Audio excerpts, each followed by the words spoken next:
Hamilelik sırasında öksürük, rahatsız edici olabilir ve genellikle zararsız bir durumdur.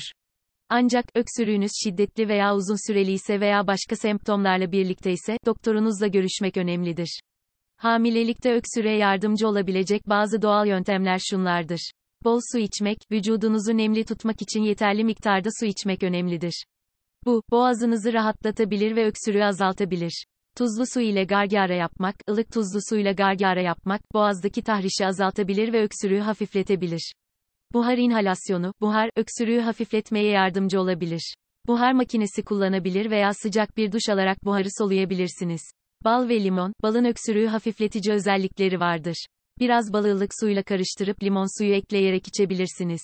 Rahatlatıcı bitki çayları, papatya, adaçayı veya zencefil gibi bazı bitki çayları, boğazınızı rahatlatabilir ve öksürüğü azaltabilir. Ancak, hamilelikte bitki çayları kullanmadan önce doktorunuza danışmalısınız. Doktorunuza danışarak güvenli ve etkili tedavi seçenekleri hakkında bilgi almanız önemlidir, özellikle hamilelik sürecinde herhangi bir ilaç veya bitkisel çözüm kullanmadan önce. Özellikle grip veya soğuk algınlığı gibi durumlarda, doktorunuzun önerdiği güvenli tedavileri takip etmek önemlidir.